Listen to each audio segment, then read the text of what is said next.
We are going to get into conversation with Amandzeba Nat Brew, who joins us in the studio. We'll be introducing him in a bit. And one of our own who joins us this morning is Amandzeba Nat Brew, the legend. Legend, you're welcome to the Asaase Breakfast show. Let me say that I'm honored and privileged to be here. To see you young guys trying to carve a niche for yourself in terms of, culture. When I say culture, automatically you have to think about music, because that's the fulcrum that holds every cultural activity together. And every ceremony on earth is with music. Without music, it's dead. You can talk. Then people will be fed up. Yeah, you understand. Yeah. But that's why I think music is magic. It definitely is. It definitely is. And you clearly are a magician, because you have been a musician, having done this for how many years now? How many decades now? Oh, over 3 decades now. Wow. Yeah, and the experience has been very, very, very engraving. I mean, monumental. Because you grow with music, understand? And so when that happens, you will never, ever, ever depart from your primary source of influence, or let's say inspiration. You keep it, and then you grow with it. It goes within your soul. Yeah, and I mean, talk about. So today feels just like yesterday. You understand? Today feels. I mean, I can't see the difference, because when I was 4 years old, what I thought I was going to be is what I think I am. I see. So, and I thank God for music. Wow. I do it my own way. I am so unconventional, it's not funny. And talking about that unconventional nature of yours, and we listen to your song, like this one which is playing in the background, for instance, Wogbe. And I mean, a lot of people have had all kinds of reviews about that song. I am not Ga. I typically don't speak Ga, but it had a certain spirit to it. So I was drawn to it and sought to understand it. I know the story of the ancient empires, the Songhai, the Mali, the Ghana Empire, and I could hear some of those names, the Timbuktus, Ghana, Mali, Sumanguru, all of. What inspires? I think that's the word. What inspires your style? I think I became a little bit conscious very early. The fact that you see us as Ghana is a representation of various nations, not tribes. So, because you find Sudanese in Ghana, the Bono people. Okay. You find Israelis in Wassa, in the Western North region. So we have to have one rhythm that everybody can tag along. In fact, when you play Wogbe, those who want to dance Agbaja will do Agbaja. Those who want to do Adowa will do, you know. And if it crosses the borders, we have Akans in Ivory Coast. We have all sorts of tribes in La Côte d'Ivoire. But one thing that binds us together is rhythm. The African is the only one who at any point in time of his or her development can move to rhythm accurately. So you ask yourself, I remember when I was recording My Logo Fever in England, and then Benjamin Robbins, this white guy, a wonderful producer. Yeah. And so as I played the cowbell, go, go, go, go, go, go, go, go, go, go. Then Ben said, oh goodness, I want to play that. I said, Ben, you have to have the divine rhythm in you that goes, oh come on, this is just you playing a metal. Then he took it over. Charlie, the party take the cowbell. He played on time for about 8 bars. And now, the ensuing bars, he was going out of rhythm. He doesn't have it in him. So, you see, those who learn most of the time don't know. That's why they learn. If you don't know, then you learn. Okay. Somebody teaches you. Okay. You know. But there are people walking on the face of the earth who are necessarily repository of knowledge. In specific, I mean, we can't know everything. Yeah. But I would like to know why I was brought on earth. And it's simply the fact that I'll have to show my country, Ghana, my continent, Africa, and my globe, the whole world, including Russia and Ukraine, and recently Niger. I know. And, you know, so if we rally around one rhythm, we can speak one language. So for you, your music inspiration, deducing from what you've said, is from a certain identity you have as an African, as actually, a global citizen. An African personality. Okay. Simply put. And that's your inspiration. Simply put, because you see, all around this table, what you have here, you don't make them. But what I put out there in my music, I make it. All the instrumentation. So, of course, so there would be that difference between you and I. Because there's one who is the consumer of everything that is not adding a penny to your economy. And there's the one who's the producer, who, out of nothing, now I'm sitting here. Why compose a song? I just put it to you. Your rhythm is distracting me. I won't be able to. I may produce something from yours. Okay. Yeah. So all I'm saying is, look, music is so abstract. I sit here, I put words together, I put my guitar together, I play a rhythm, I arrange it, we go to the studio, and out of nothing you have something. Yeah. Music is not like I have to put this metal here and put this screw there and knock this one there so that I can get the roof and get the structure in place. That's why I say music is magic. And I'm privileged because we are so many on earth. But sometimes some of us are chosen to, I'm just the native messenger, just telling us how we should present ourselves when it comes to music. And when it comes to music, when I get here and I sing, you must know that I'm a Ghanaian. It's not what? A Ghanaian trying to sound like an American. Now, you stay original to your true identity.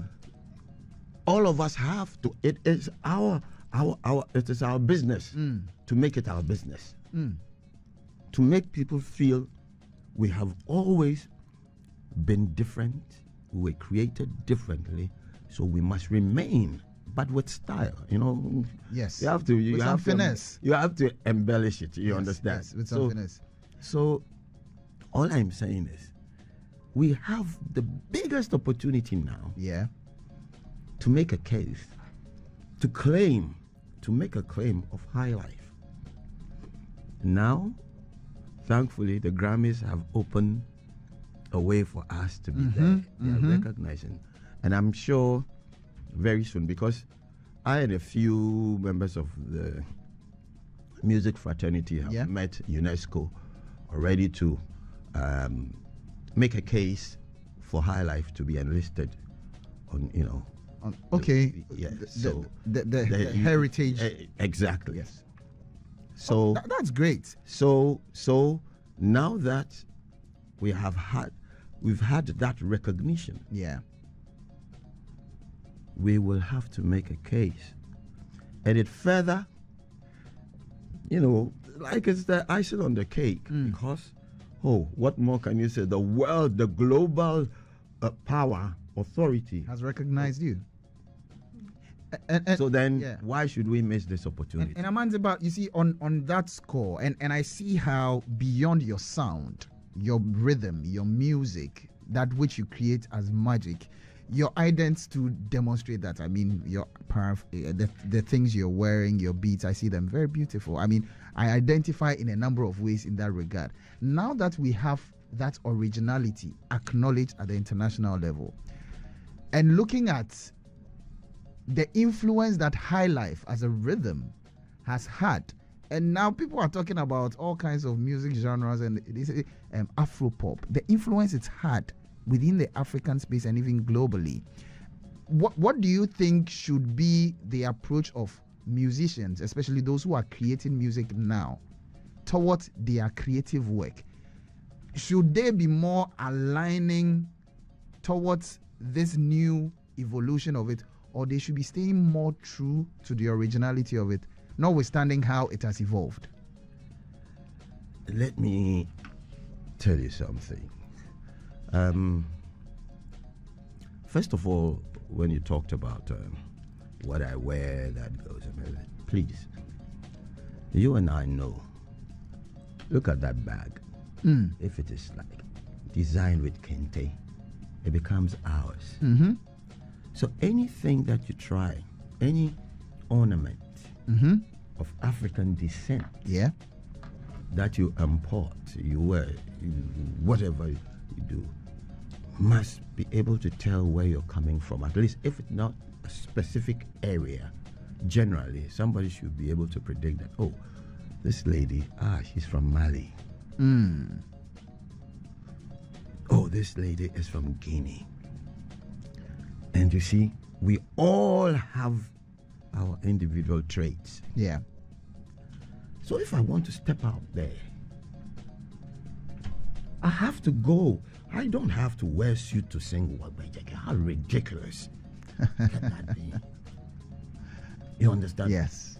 It doesn't matter even if it is produced here in Ghana, but the idea that I'm in suit, trying to send across, communicate to the rest of us the voice of the ancestors, and I'm in suit.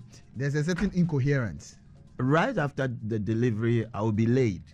I'll be whipped because I've disgraced the indigenous spiritual world, which is the foundation of all the various gods you are seeing with your various denominations in Christianity. And when you go to Islam, it's there. You have all those who want to be Shiites and those who want to be Sunnis, and everybody is competing for one God who they are killing themselves for. And the God frowns on killing. So what God are you serving by killing somebody not belonging to your faith? So that's why you have to keep your identity. And that's how on the global table they've put all the things there already. On the African side is empty. What we can put there is culture. Yeah. I am telling you, nobody on this continent can promote this continent better and better and bigger than Kwame Nkrumah. Listen, I've said it. I said this 10 years ago. I said it 13 years ago when they did the Nkrumah centenary. Look, we don't have to bother killing ourselves and destroying the environment, digging out gold, and thinking that gold is more precious than water. Please. Music and culture are supposed to be addressing the entire society and the environment, taking care of the environment. Now, okay, we want to develop Ghana. We have money. We've got everything. We want to put up the best, like Las Vegas and stuff like that. Are you going to situate your whole foundation on a mercury-infested soil that will definitely eat your foundation away one day and collapse it? If we want to build theaters, it must be on sane grounds.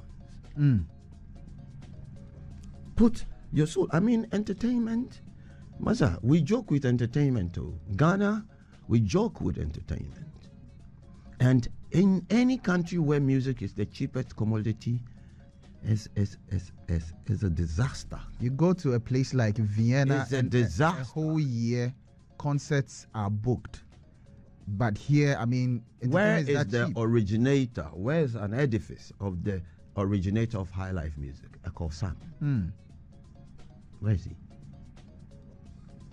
And you talk about maybe you talk about music being used as a tool for development, and one of the powerful tunes you have produced is Biakuye.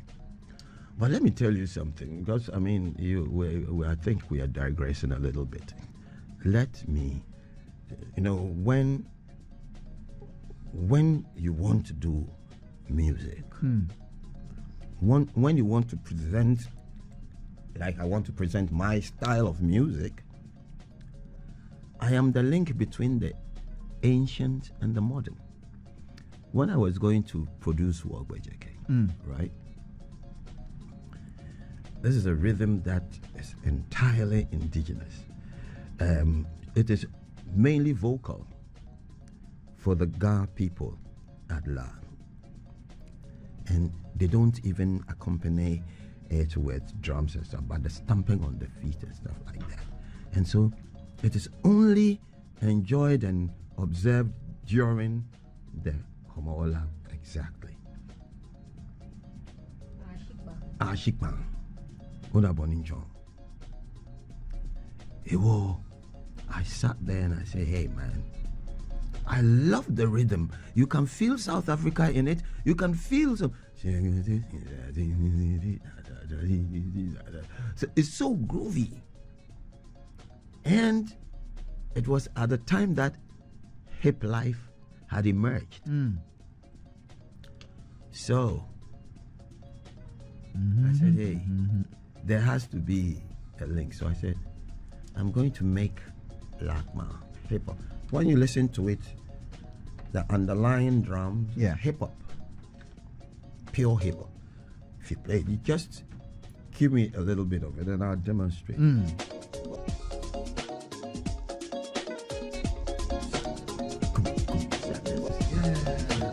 You understand? So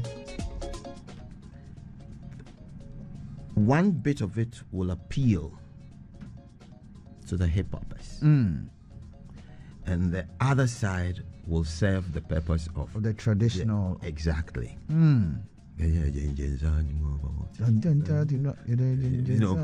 That swing, that groove, it belongs to us. Yeah. We are the only people in the world who sing like how we sing. So I don't see the reason why I should present melodies like I'm singing English. Inke Wogbejeke. And what I have come to develop, which I know, well, most people will not find it necessary, but I find it very important, because we speak and we sing at the same time. Okay. So I will not let my melody deviate so much from my speech. When I'm doing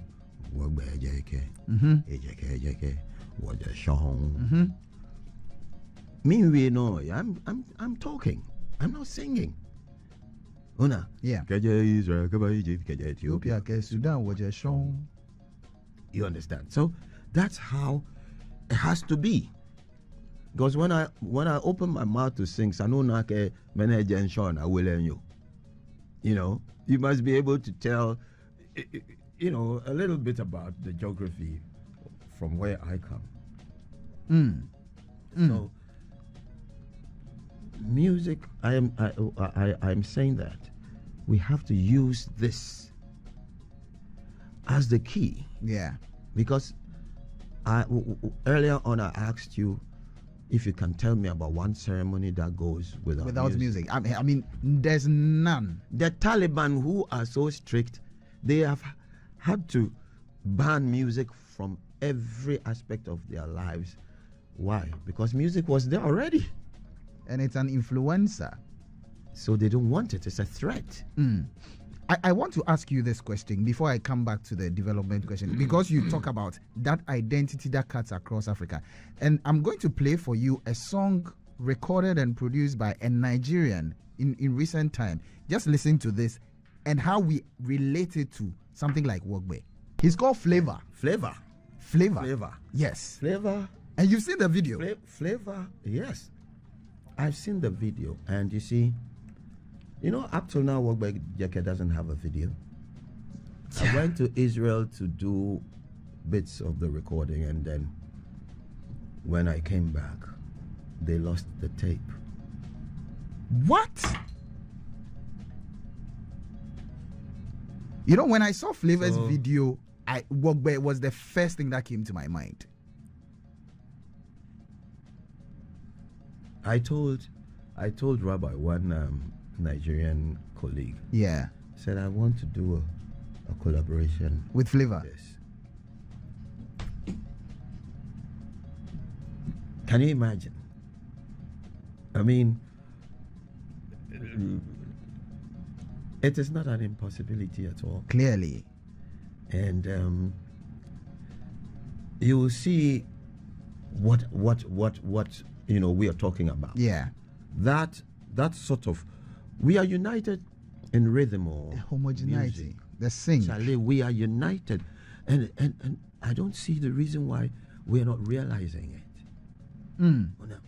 We are busy bickering, hammering on things that will not bring bread on the table of the whole community, but individuals. So everybody is just taking care of himself. When it suits them, they'll criticize. When it doesn't suit them, they remain silent. You understand? We don't build a world like that. If the West was really, they came to learn from us. Once at the time they came here, they were hungry. That's why they came. Portugal was the poorest among them, and all of the chaos all around them. Vasco da Gama. They came to find heaven, and they told us that it is hell. And they took that heaven away and created a hell. You see, if you want people to chase nothing, create the sky, imagine, and put the God up there, because you and I cannot reach him. When I sit in the plane, I try to see whether I'll see some buildings up there and see that God is, walking on his balcony and talking to Jesus and all that.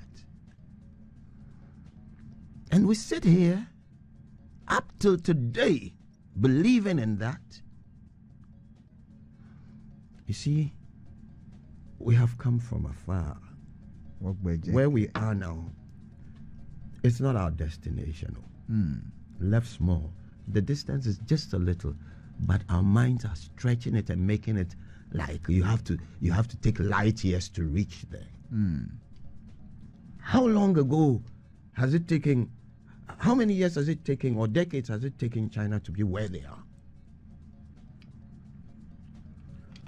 We have everything and yet have nothing. Everything we have everything, yet we have nothing. And the thing that we must hold sacred now is music, because it doesn't cause environmental degradation when I sing. Maybe it will pollute minds and stuff like that if it is negative, and it's another form of pollution. But I'm saying that we are hurting the environment. Like, Charlie, we are sitting here. Look at our coastline. Music is the tool. If we want to bring people's attention to something, you just don't go gather people and bring your CEO to come and talk. Who is the CEO? We don't know the CEO. We want Chatawale. We want Kwame Eugene. We want this. We want that. Yeah. You understand? So you use people to educate people. You know, and Amandzeba, unfortunately, we've run out of time, and it's so pathetic. I hope production is able to do something Next about time, this. if you don't have time, don't call me. Yes, I know. Don't call me.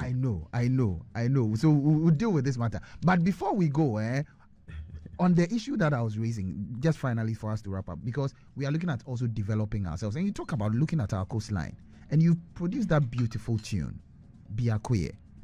What do you think? And you talk about all the ills in our society, where we find ourselves now, and we complain about we not having money, we have poor water resources, and whatever the case may be. What can we do to get this country fixed? And you talk about the magic of music. So please provide us with a panacea to this situation we find ourselves in.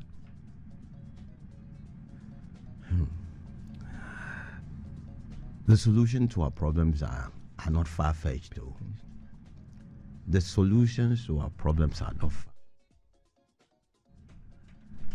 It is the mind that needs transformation and change, and everybody is capable of doing that. The brain you have is not different from what I have, but I can tell you that the use to which I put it is what makes the difference. We normally are people think that, oh yeah, I have brains, I have a head, but the brain is there. When the brain is not functioning, you are breezing through and stuff like that. When you start thinking, it's tedious, especially, when it comes to, the creatives. Because you can actually create something, look at it, and sit around it for years, and you're not satisfied. Why? Because you want to breathe in that you can't be perfect, but you do your best so that when you hear something from here and it's from Amandzeba, all you can do is buy me a bottle of water. You understand? We need to reset this one, and everybody can be. I asked you a question when the Chinese developed and stuff like that. You have to start psyching the people up. Hey, Inshonashia. Hello. Look, God in his wisdom created the natural architecture already. So what else? And it is within these creations that our forefathers saw the work and the spirit of the Almighty God. And you sit here, you know God, and somebody brings you another God. And you sit here and you tell me, we are worshiping foreign idols, and we say we are worshiping God. Our God is spiritual. We know he exists in everything: trees, skies, birds, animals, humans. So when, according to their own book, when it says, let's make man in our own likeness, in our own image. How different do you think you are from the one who created? When he says, in our own image. You understand? Yes. And he's giving you everything, giving you this beautiful black skin. You reject it. He's giving you all the resources. Africa alone has 60% of the world's resources. Natural resources. And this small country, Ghana, if I tell you what it has, recently lithium, and we are thinking of going to give a concession to a company where we can make good money. Aren't you setting up the factories to produce electronic gadgets? What is wrong? A mindset of possibility. Charlie, I saw music, the role it can play is immeasurable. Clearly. Maybe we'll have another conversation. We will. Yes. We definitely will. I want to thank you so much, Amandzeba Nat Brew. I'm so privileged. I'm honored. The legend has been our guest this morning. Thank you for watching. Like, comment, share, and subscribe.